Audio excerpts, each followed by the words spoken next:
ঈদের ছুটিতে শেকড়ে ফেরার আনন্দ কখনো কখনো রূপ নেয় বিষাদে। বেপরোয়া গতি, অদক্ষ চালক ও মহাসড়কে ৩ চাকার যানের দাপটে দুর্ঘটনা বেড়ে যায় কয়েক গুণ।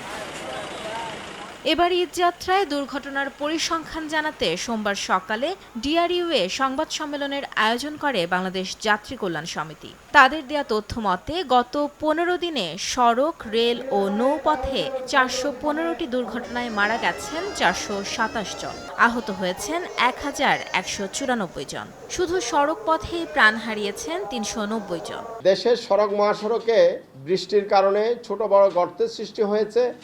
এইসব গর্তের কারণে বেপরোয়া গতির যানবাহন দুর্ঘটনায় পতিত হয়েছে। সংগঠনটির মহাসচিব জানান, এবারও দুর্ঘটনার শীর্ষে মোটরসাইকেল। ঈদযাত্রায় সড়কে প্রাণহানি কমাতে দীর্ঘমেয়াদী পরিকল্পনা, মহাসড়কে ৩ চাকার যান চলাচল বন্ধ ও ঈদের আগে ৪ দিন ছুটি সহ ১২টি দাবি তুলে ধরেন তিনি।